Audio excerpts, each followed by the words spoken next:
Ya, di video kali ini saya akan menjelaskan tentang bagaimana menyelaraskan teknologi informasi dengan atau terhadap strategi organisasi dan juga eh, objektif objektif dari finansial. Diharapkan siswa dapat memahami bagaimana cara menyelaraskan teknologi informasi ke strategi organisasi dan juga tujuan-tujuan finansial. Jadi ada dua subtopik utama. Yang pertama adalah bagaimana menyelaraskan IT terhadap strategi organisasi. Ya, ada beberapa subtopik yang ada di situ yang nanti akan saya jelaskan, mulai dari IT balance scorecard, bagaimana mengubah balance scorecard untuk supaya tepat untuk IT, dan juga case study dan juga pemilihan value metrics dan juga bagaimana caranya supaya kita tetap on track dari penerapan IT balance scorecard. Kemudian selanjutnya saya akan menjelaskan bagaimana menjelaskan teknologi informasi dengan target-target atau tujuan-tujuan finansial. Yang pertama ada cost benefit analysis, ada estimating return of investment, bagaimana menghitung earned value management, kemudian portfolio management, dan juga mengkalkulasi berat bersih dari informasi yang dimiliki oleh suatu organisasi. Oke, kita mulai dengan cara eh, ya kita mulai dengan bagaimana menjelaskan teknologi informasi ke strategi organisasi. Nah, yang pertama saya akan menjelaskan tentang eh, balance scorecard ya. Oke. Nah, eh untuk menjamin kesuksesan dari IT balance scorecard ya. Jadi bukan hanya balance scorecard, ada atribut-atribut yang perlu kita perhatikan supaya project atau penerapan IT balance scorecard itu bisa sukses. Yang pertama adalah simplicity of presentation. Ya, presentasi di sini bukan maksudnya presentasi kita melakukan presentasi ya, tetapi bagaimana uh, wujud presentasi atau penampakan yang kita berikan atau impresi atau pesan yang kita berikan terhadap IT balance scorecard itu harusnya adalah sesuatu yang sederhana. Jadi bukan suatu proses yang rumit. Jadi sebisa mungkin disederhanakan ya, disederhanakan tetapi tidak mengurangi kualitas dari IT balance scorecard tersebut. Yang selanjutnya adalah kita perlu komitmen dari eksekutif ya, mulai dari board of director sampai juga mungkin ke pemimpin-pemimpin departemen yang ada. Jadi semuanya harus setuju, harus mendukung, harus positif ya, sebaiknya seperti itu supaya project atau penerapan IT balance scorecard-nya bisa sukses. Yang selanjutnya yang perlu diperhatikan adalah kita perlu mendefinisikan dengan jelas, menemukan dengan jelas standar-standar metrik dari perusahaan ya. Jadi metriknya harus jelas.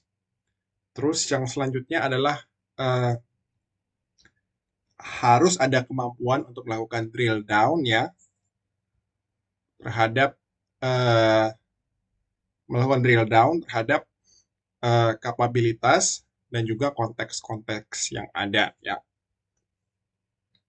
Drill down di sini maksudnya ya ada metrik besar ya. Terus kita bisa pecahkan ke metrik-metrik yang lebih detail.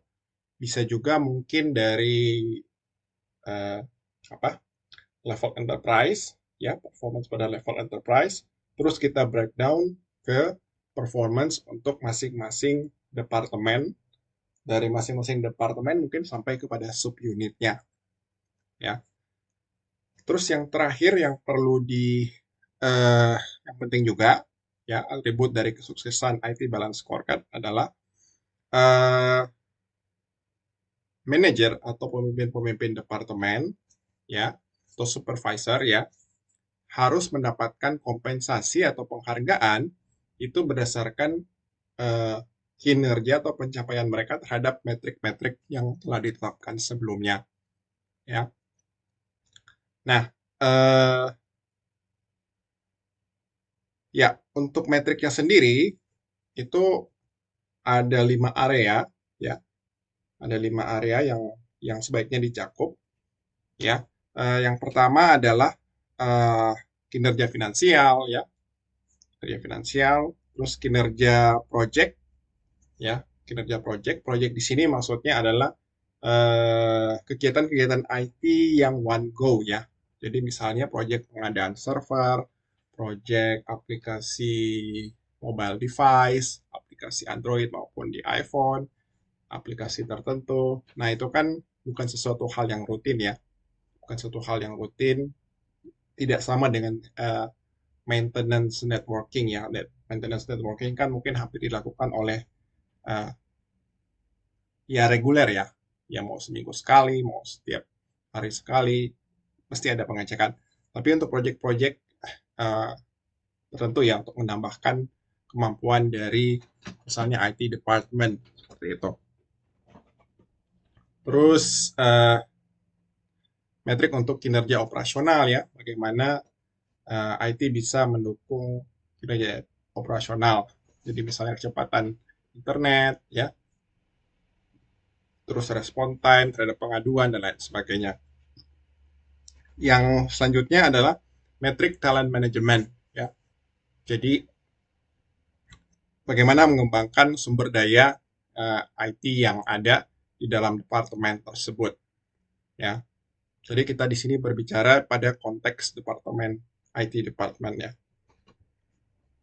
Ya walaupun demikian harus tetap mendapat dukungan dari keseluruhan enterprise. Harus satu misi satu visi. Yang terakhir adalah metrik yang penting adalah user satisfaction. Nah, user satisfaction ini bukan hanya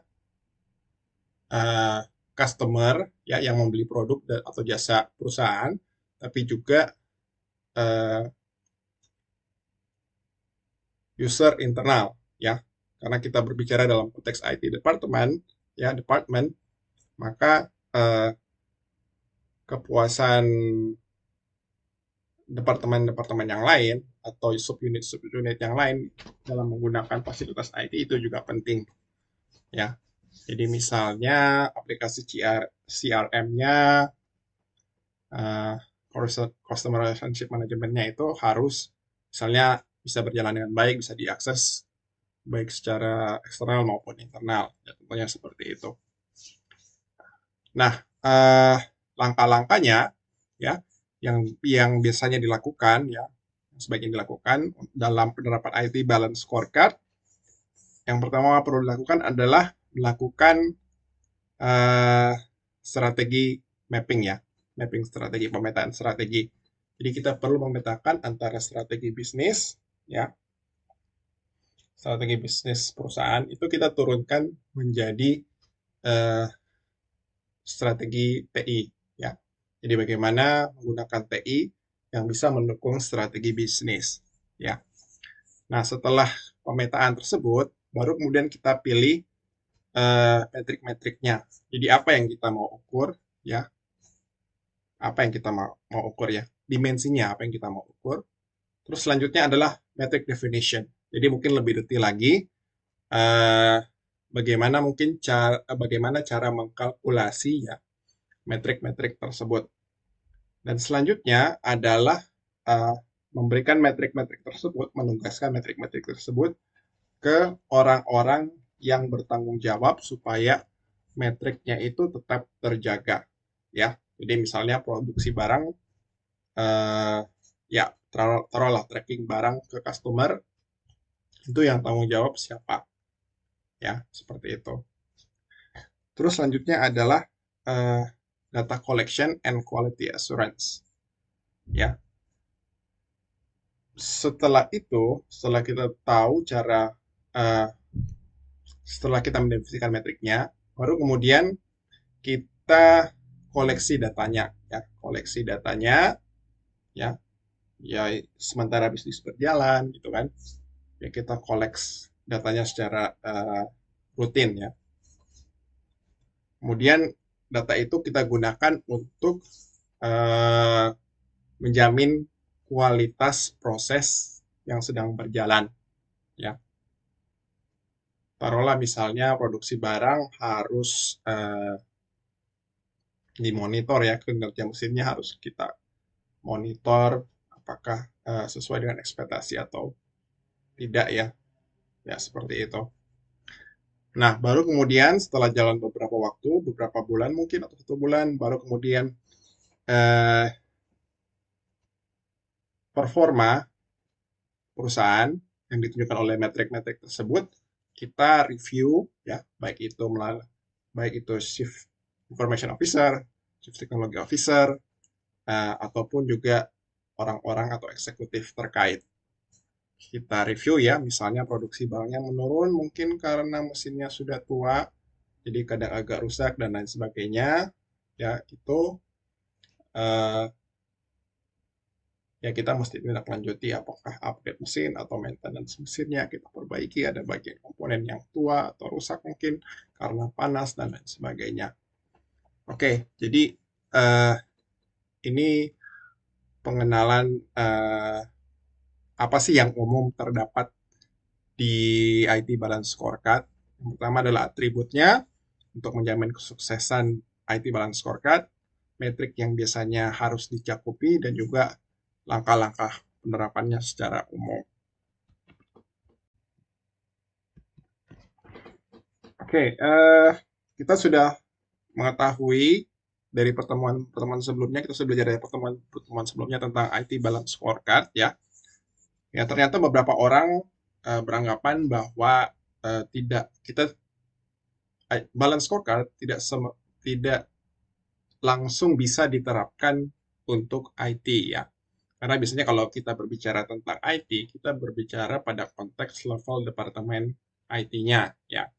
Nah, otomatis ada aspek-aspek dari balance scorecard yang itu mesti harus diubah ya. Yang pertama adalah customer. Ya, karena departemen IT, customer-nya itu tidak hanya customer yang di ujung gitu kan, end customer, tapi juga orang-orang yang ada di departemen. Jadi layanan email, layanan uh, messenger, layanan misalnya penggunaan kolaborasi kayak TeamViewer atau Microsoft Team gitu kan. Yaitu kan yang penggunanya itu adalah orang-orang yang di dalam perusahaan juga ya. Uh, Video call atau conference dan lain sebagainya. Terus uh, dimensi finansial ya, aspek finansial uh, itu harus berorientasi kepada business value juga ya, business value ya, walaupun tidak secara langsung memberikan keuntungan berupa duit atau uang gitu kan ya, karena kan departemen IT tidak menjual barang secara langsung, tapi sifatnya dia support atau enabler ya. Maka harus ada penghitungan business value-nya apa, jadi intangible benefit-nya apa ya, harus ada analisis tersebut.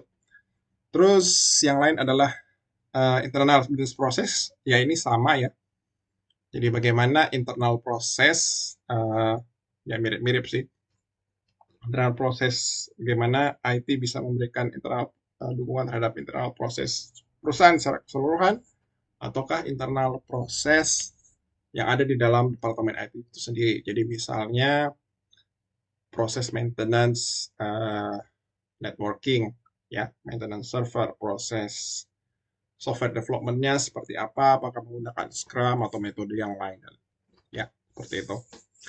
Yang terakhir adalah learning and growth. Ini ya berkaitan dengan future readiness, jadi diubah ke dalam bentuk future readiness. Ya intinya sih sama, bagaimana departemen IT itu sendiri itu bisa learning and growth ya, bisa bertumbuh, yaitu melalui inovasi atau mempelajari sesuatu hal yang baru atau teknologi baru. Bisa jadi ini untuk internal IT sendiri, jadi misalnya training Scrum, training programming language baru, dan lain sebagainya. Atau bisa juga men-training eh, ya customer-nya ya, supaya eh, mereka juga bisa mampu menguasai teknologi baru. Atau misalnya ada produk baru nih, misalnya Zoom mengeluarkan versi terbaru yang mungkin agak berbeda dari versi sebelumnya, eh, ya mungkin itu merupakan bagian juga dari program Departemen IT untuk mentraining orang-orang internal perusahaan supaya mereka bisa menggunakan Zoom versi terbaru. Oke, ini adalah salah satu contoh bagaimana suatu perusahaan mengadaptasi balance scorecard menjadi IT balance scorecard.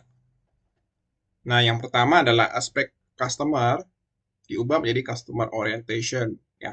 Financial diubah diadaptasi ke corporate contribution, jadi kontribusi IT terhadap uh, perusahaannya.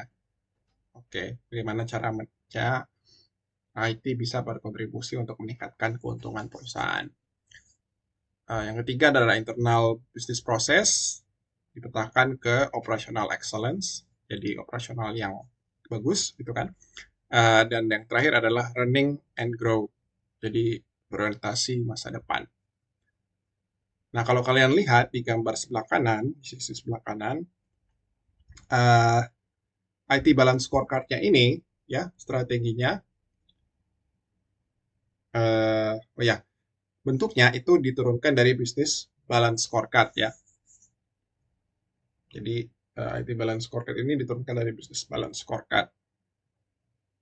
Terus, bisa dibuat lebih detail lagi, ya. Jadi, kalau misalnya di dalam tim IT-nya itu cukup besar, biasanya dibagi ke dalam dua divisi. Divisi yang mendukung operasional dan divisi yang untuk membuat development aplikasi baru, ya. Jadi ya kedua IT balance scorecard ini itu diturunkan dari IT balance scorecard yang utama secara general. Jadi cara ini juga bisa dipakai uh, di perusahaan kalian kalau misalnya kalian bagian dari tim IT departemen atau menginginkan tim IT departemen juga memiliki balance scorecard-nya tersendiri. Oke, ya, bahan yang saya presentasikan di video kali ini itu ada di chapter 4 dan chapter 5 dari Implementing the IT Balance Scorecard, ya, karya dari Jessica Case, ya. Eh, ya, jadi bagi kalian yang ingin tahu lebih detail, ya bisa silakan cari bukunya dan baca chapter 4 dan chapter 5. Oke, lanjut lagi kita masuk ke value matrix. Jadi ini adalah contoh dari value matrix, ya, untuk perspektif atau aspek customer orientation yang dimiliki oleh perusahaan yang saya sebutkan tadi, ya, sebagai contoh. Ini adalah contoh-contoh objektifnya, ya. Misalnya competitive cost, ya, untuk customer-nya, ya. Measures-nya adalah attainment of unit cost target, ya. Jadi unit cost target yang bisa dicapai, ya. Terus benchmark-nya Compass Operational Top Level Performing Levels, ya. Jadi di sini ada uh, ya berbagai objektif, ada measures, kemudian ada benchmark-nya. Tapi untuk customer orientation scorecard, ya. Uh, nah, untuk aspek yang lain, ini adalah aspek untuk uh, corporate contribution, ya, bagaimana IT bisa memberikan value ke corporate, ya. Uh, Ya, ini sama juga kayak tadi, tapi konteksnya untuk value metric, untuk corporate contribution. Ini saya lanjut aja, ya. Jadi Dari tabel-tabel yang nanti yang akan kalian lihat, atau yang kalian sudah lihat, kalian bisa gunakan ini sebagai contoh bagaimana objektif, ya. Ada definisinya, objektifnya apa, terus ada cara-cara pengukurannya. Jadi metrik-metrik apa yang akan kalian pakai, ya, untuk menjamin atau menggait, ya, kalau misalnya itu terpenuhi, itu akan objektifnya itu akan tercapai, ya. Ini untuk operational excellence, bagaimana IT mendukung operasional dari suatu perusahaan, ya. Terus selanjutnya ini adalah untuk future orientation atau learning and growth, ya. Objektifnya di situ sebelah kiri, tengah adalah measures-nya, sebelah kanan adalah benchmark-nya, ya. Misalnya employee satisfaction, ya. Cara mengukurnya adalah dengan melakukan survei terhadap kompensasi yang didapatkan, work climate, feedback, personal growth, vision and purpose, ya. Itu cara pengukurannya, dan juga benchmarknya, jadi pembandingnya, ya. Pembandingnya adalah perusahaan-perusahaan teknologi di bagian utara Amerika.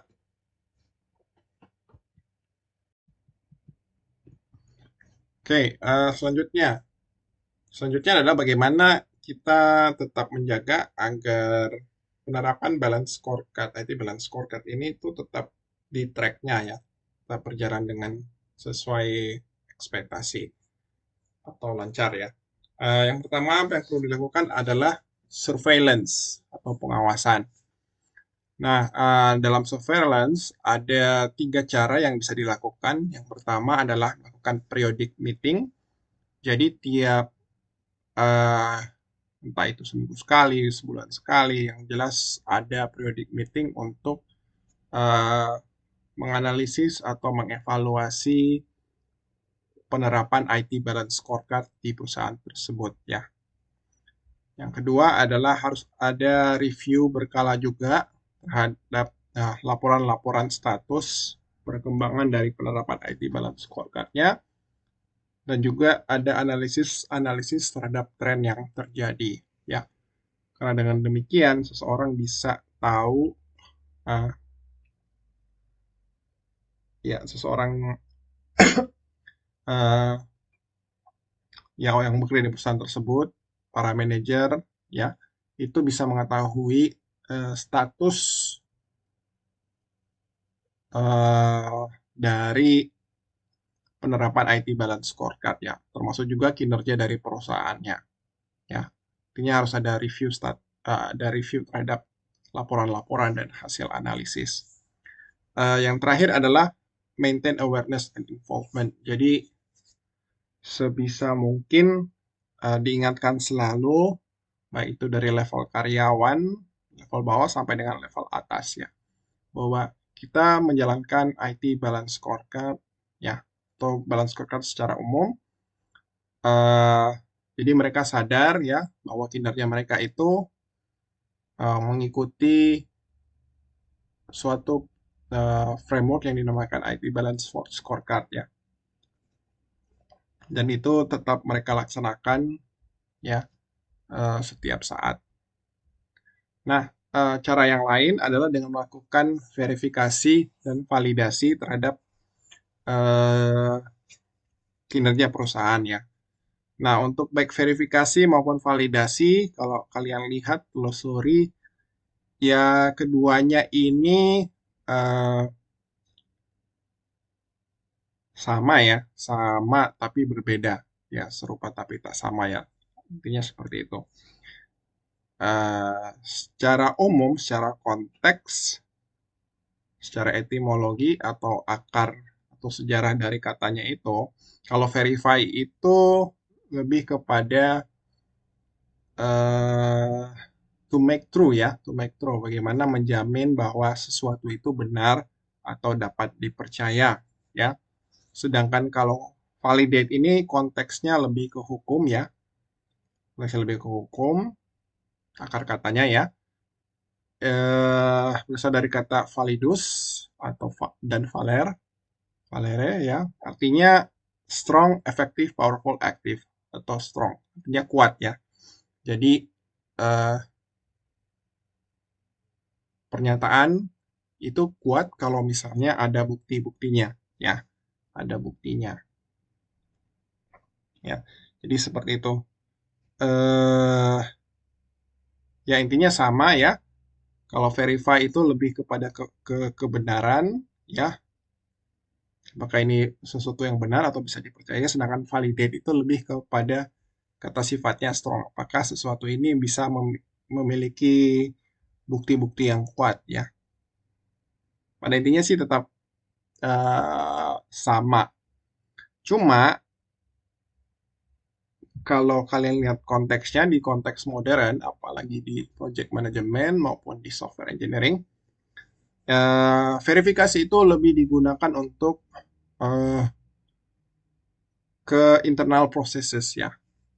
Apakah datanya sudah benar? Apakah eh, prosesnya sudah benar gitu kan? Ya seperti itu. Apakah kita melakukan hal yang sama gitu kan? Hal yang benar gitu. Sedangkan validasi itu lebih konteksnya itu lebih ke customer, jadi pihak eksternal ya. Eh, misalnya produknya ini sudah tidak valid lagi karena mungkin eh, di mata customer ya, misalnya kebutuhannya berubah atau misalnya sesuai dengan standar kebutuhan customer, eh, produk yang dihasilkan itu tidak valid gitu. Jadi terkadang ada pembedaan ya terhadap dua kata ini ya. Satunya verify itu, verification itu lebih ke proses internal ya, sedangkan kalau validation itu lebih ke konteksnya itu lebih ke yang berhubungan dengan standar yang dimiliki oleh customer atau stakeholders. Tapi pada intinya sih mereka sama ya, yaitu untuk menjelaskan bahwa uh, satu ini sesuatu itu benar adanya, ya bisa dipercaya, ya valid, ada bukti-bukti yang kuat untuk itu. Oke, selanjutnya kita masuk ke bagian bagaimana menjelaskan IT eh, ke tujuan-tujuan finansial. Bagaimana IT itu bisa membantu mencapai tujuan-tujuan finansial ya, target-target finansial. Nah, ini salah satu contoh eh, ya bagaimana cost benefit analysis itu penting untuk dilakukan ya. Jadi misalnya ya secara personal ya, kita ingin memutuskan apakah membeli komputer atau tidak. Nah, penjelasannya seperti ini ya. Kalau misalnya kita beli komputer itu harganya $1.000 ya. $1.000, kita pikir-pikir, oh ternyata kalau misalnya saya hanya menggunakan komputer rental untuk mengerjakan tugas saya ya, itu saya harus mengeluarkan sebesar 75 pound ya per bulannya. Sedangkan kalau beli komputer itu saya bisa beli satu komputer, saya bisa pakai tiap saat, itu biayanya 1.000 ya, $1.000. Nah, kalau saya kalkulasi ya, kalau 1 tahun ya saya rental komputer, ya saya akan menghabiskan 900 ya. Kalau misalnya komputernya itu bisa bertahan 5 tahun, berarti saya bisa hemat ya 900 sekian ya kali 5 tahun, saya kurangi dengan 1.000. Ya seperti itu. Nah, pemikiran yang lain adalah kalau misalnya saya punya komputer, saya bisa rentalin komputernya ya. Selain saya pakai buat diri saya sendiri, ya saya juga bisa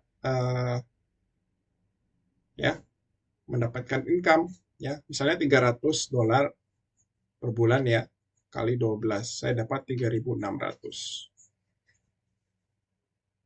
Ya, seperti itu. Oke. Jadi saya bisa untung lebih ya. Nah, dibandingkan setahunnya ya, setahunnya itu saya bisa dapat $4.500 per tahun ya. Otomatis hanya dengan membeli komputer, ya saya bisa untung sekian, saya kurangi dengan 1.000 untuk tahun pertama ya, 3.500 saya dapatkan. Kalau misalnya komputernya bisa bertahan 5 tahun, ya saya bisa dapatkan lagi 4.500 di tahun-tahun berikutnya. Jadi ini salah satu cara untuk melakukan cost benefit secara sederhana ya. Ya walaupun mungkin bagi orang-orang yang kerja di financial ya, di finance, pasti memiliki model yang lebih kompleks daripada ini. Dan berbagai macam variabel yang perlu diperhitungkan. Nah, dalam penghitungan cost benefit juga penting untuk memberikan perhatian kepada intangible benefits ya. Jadi keuntungan-keuntungan yang tidak bisa atau tidak mudah untuk dikuantifikasi dalam bentuk duit, dalam bentuk currency gitu kan. Misalnya reduce turnaround time, improve customer satisfaction, compliance with mandates, enhance interagency communication, ya. Jadi ada keuntungan-keuntungan yang itu tidak mudah untuk diuangkan, ya seperti itu. Jadi misalnya kalau customernya senang, otomatis mereka akan belanja terus ke kita ya, beli produk-produk kita dan jasa kita, ya. Eh, atau misalnya komunikasi antar agen ya, antara perusahaan kita dengan perusahaan lain, supplier, ya, atau mungkin jasa-jasa yang lain, misalnya maintenance, repair, ya, seperti itu, atau distributor. Ya, kalau komunikasinya dengan baik, ya otomatis itu akan memperlancar komunikasi ya, mengurangi kesalahpahaman, ada biaya-biaya yang bisa ditekan gitu kan. Tapi sangat susah untuk dikuantifikasi dalam bentuk duit. Jadi ini perlu diperhatikan juga. Dan hal yang lain adalah kita melakukan cost benefit analysis untuk satu masalah yang memiliki berbagai macam solusi ya, lebih dari satu solusi. Jadi dari semua pilihan yang ada, ya, dari 3 pilihan solusi yang dicontohkan ya, seperti di layar, kita mesti hitung semuanya ya, cost benefit analisisnya ya, supaya kita bisa memilih kira-kira yang cocok untuk kebutuhan kita seperti apa. Kalau misalnya nih ada kebutuhan suatu sistem ya, kita sistemnya sudah ada ya, cuma kita mesti hitung kalkulasi lagi ya, apakah kita buat misalnya sistem yang ada sekarang itu sudah tidak mampu lagi ya, misalnya lambat atau kuno, sudah tidak kompatibel lagi dengan misalnya hardware ataupun dengan software-software yang lain. Jadi kita mesti pikirkan di solusi yang tepat paling apa. Apakah membuat aplikasinya ulang dari awal ya, ataukah kita modifikasi sistemnya, ataukah kita outsource saja ya. Nanti kan ada kalkulasinya, cost benefit analisisnya. Jadi penting untuk melakukan yang namanya cost benefit analysis ya dalam implementasi IT balance scorecard.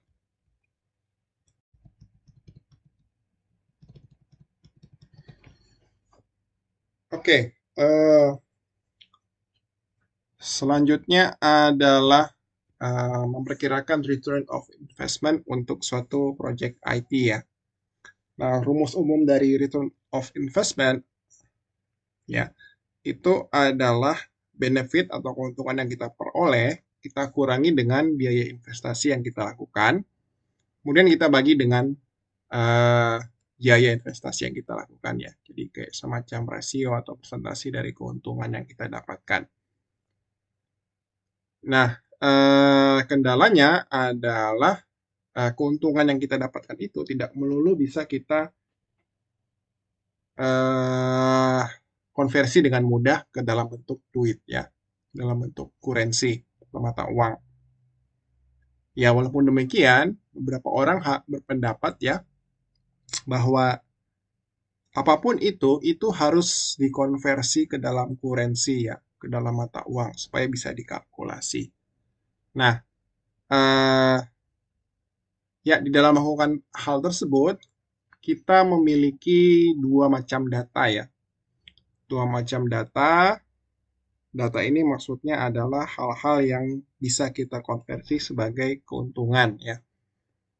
Ada hard data, ada soft data. Hard data itu yang biasanya lebih mudah untuk dikonversi ke dalam bentuk mata uang. Jadi misalnya jumlah barang yang dihasilkan per bulan, ya seperti itu. Ada juga untuk soft data mungkin itu lebih ke soft ya. Jadi kayak tadi kayak misalnya customer satisfaction. Nah, itu cara menguangkatnya kayak gimana tuh? Itu kan sudah sangat susah itu. Nah, walaupun demikian tetap harus dilakukan ya. Nah, ada 5 langkah di sini yang bisa dilakukan untuk eh, mencari kira-kira eh, keuntungan intangible benefit ya, itu kalau diuangkan bagaimana? Nah, yang pertama adalah fokus on a single unit. Jadi keuntungan customer-nya itu ya misalnya customer-nya senang gitu kan, itu kita mesti pecah-pecah ke dalam bagian yang terkecil ya, ke dalam bagian yang terkecil. Jadi misalnya dari customer ya satu orang tingkat kepuasannya itu ada skalanya, ada 10, 9, 8 sampai dengan 0 gitu kan. Jadi kita tentukan ya masuk ke dalam step kedua satu tingkatan kepuasan itu kita hargai berapa ya seperti itu. Kita hargai berapa ya. Nah, seperti itu caranya. Baru kemudian masuk ke step ketiga ya.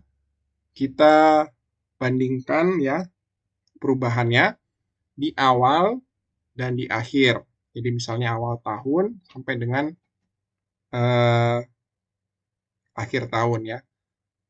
Jadi setelah penerapan return of investment, customer relationship management software di awal tahun ya sampai dengan akhir tahun.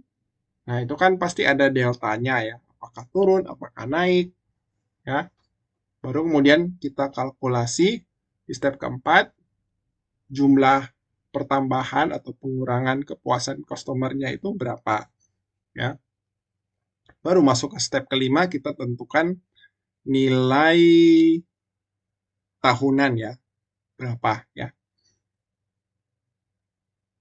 Nanti di akhir tahun baru kita hitung return of investment-nya.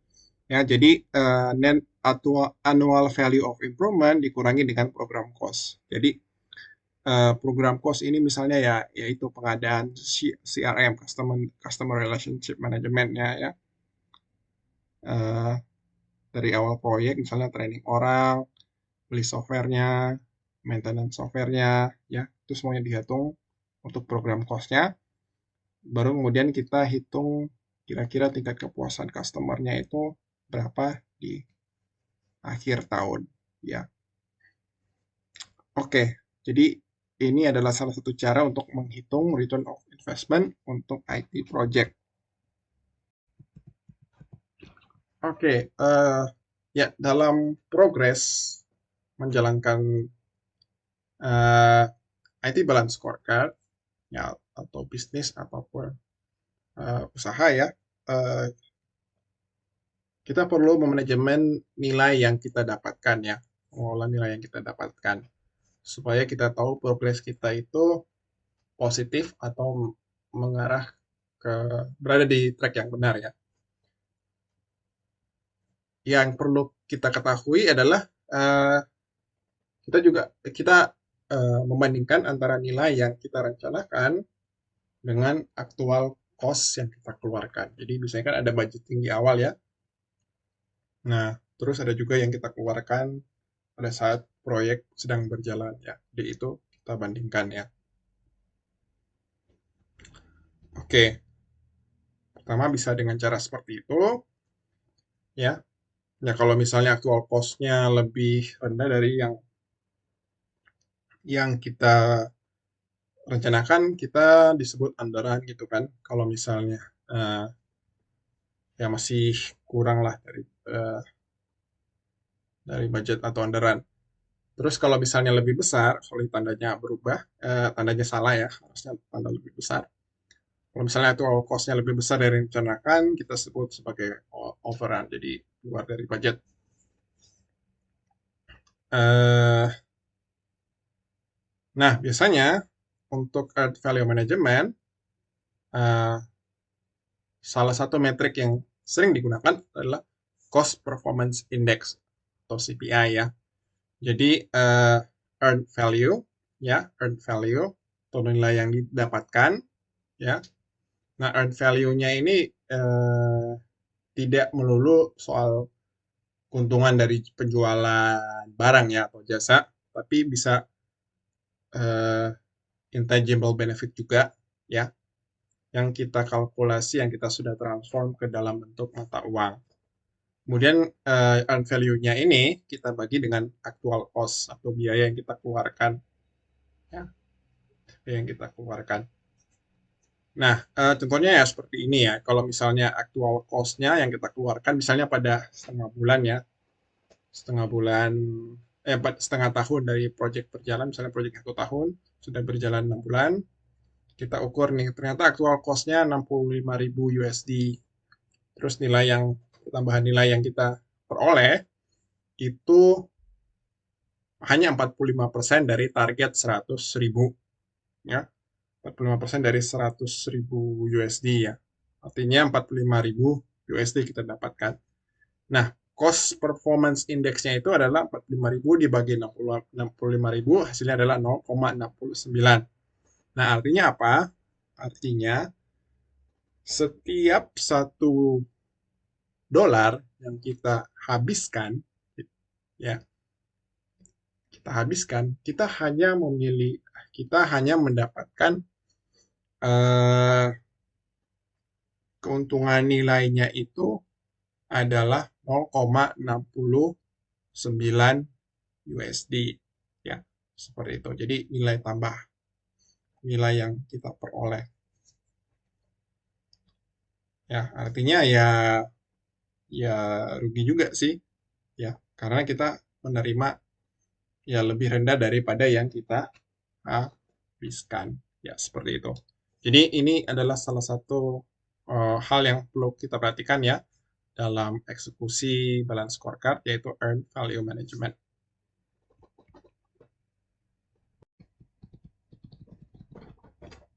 Oke, selain earned value management, ada hal lain juga yang penting untuk diketahui.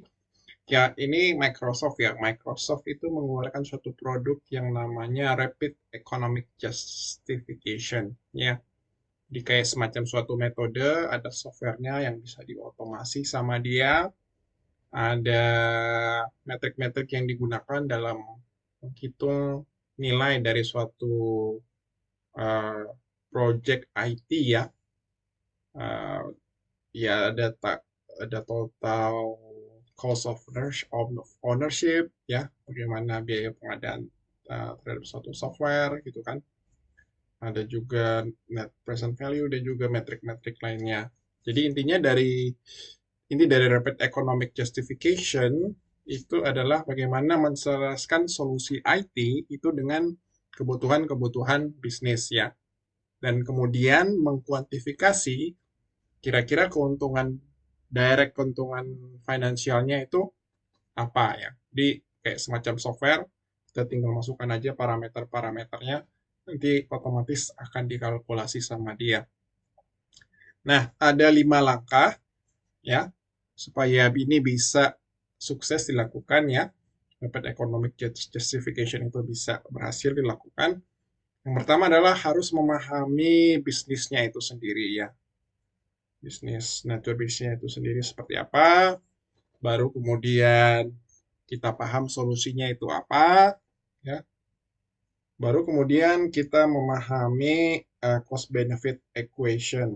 Jadi mesti ada pengetahuan juga untuk cost benefit equationnya seperti apa.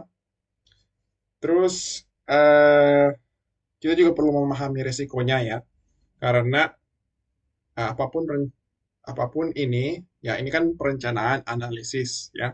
Ada resiko-resiko yang mungkin juga akan terjadi ya, yang eh, kemungkinan itu bisa mengaruhi eh, output dari cost benefit equation-nya ya. Yang terakhir adalah kita juga perlu memahami metrik-metrik finansial yang digunakan di dalam rapid economic justification, khususnya yang ada di dalam softwarenya itu sendiri, supaya kita tidak salah menggunakannya. Ya, ya selain rapid economic justification, kita juga perlu melakukan yang namanya manajemen portofolio. Ya, kita perlu mengelola ini ya. Portofolio itu kan berarti ada koleksi dari artefak-artefak atau item-item yang kita punyai ya. Kalau portofolio fotografer berarti foto-foto gitu kan. Pelukis ya portofolionya. Kalau software developer portofolionya apa? Ya software-software yang dia pernah buat atau terlibat ya. Ya seperti itu. Kalau untuk perusahaan IT portfolio management berarti kita perlu mengelola software-software uh, atau aplikasi-aplikasi ataukah hardware yang ada di dalam perusahaan tersebut ya. Jadi take inventory. Jadi kita data semua software yang ada, ya, project-project yang sudah pernah dilakukan, ya, dan akan dilakukan, ya, seperti itu. Jadi kita take inventory, kita analisis, ya, analisis. Analisis ini artinya kita memberikan karakteristik terhadap software-software yang ada, atau project-project yang ada, ya, seperti itu. Baru kemudian kita prioritaskan kira-kira project mana yang harus dikerjakan duluan, software mana yang harus dibeli terlebih dahulu, ya yang kita analisis sebelumnya ya. Jadi biaya dan juga benefit-benefit yang bisa diberikan ya, untung ruginya lah. Baru kita prioritaskan yang sesuai dengan kebutuhan dari perusahaan ya. Setelah itu kita kelola, kita jaga, kita maintenance software yang kita sudah beli atau project yang sedang kita jalankan. Seperti itu. Oke, yang slide terakhir untuk video kali ini adalah kita harus bisa juga mengkalkulasi nilai eh, dari informasi yang terdapat di dalam suatu organisasi ya. Jadi misalnya kita punya suatu tabel ya, yang database seperti yang di sebelah kiri ya. Jadi kita punya suatu tabel teknis gitu kan, database. eh ada field customer, ada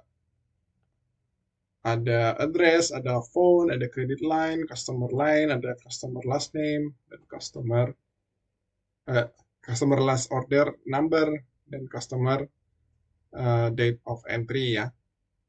Nah, masing-masing field ini itu pasti memiliki suatu nilai informasi yang kira-kira itu penting dan bisa diuangkan. Nah, ini bisa masuk ke dalam database dalam bentuk software ataukah dalam bentuk ya misalnya file fisik ataukah mungkin dalam bentuk file Excel seperti itu. Ya, macam-macam representasinya. Nah, eh, masing-masing informasi ini pasti ada nilai ekonominya ya. Ada nilai ekonominya ya, tergantung itu berharga atau tidak. Nah, cara penentuan nilainya seperti apa? Cara penentuan nilainya seperti ini ya, di sebelah kanan ya. Untuk tiap-tiap field tersebut ya, kita minta berbagai departemen untuk memberikan pembobotan ya. Misalnya dari sisi corporate memberikan bobot eh, tertentu ya. Ya, orang sistem memberikan bobot tertentu. Terus ada juga yang cross reference gitu kan. Eh, memberikan bobot tertentu ya. Nah, nilainya itu bisa macam-macam ya. Dari ada yang pakai 1 sampai 3, ada yang kasih 1 sampai 5 ya. Intinya adalah setiap nilai yang diberikan itu kita kalikan ya dari berbagai departemen yang ada ya. Jadi misalnya customer, penting nggak sih mengetahui customer phone number ya, phone number. Nah, di situ ada bobotnya 2, ada 3, totalnya 6. Terus tapi di cross reference dikasih bobot 1. Jadi 0 ya, jadi value of information-nya itu cuma 0,3 gitu kan. Ya, kalau untuk customer name ini pasti lebih penting ya.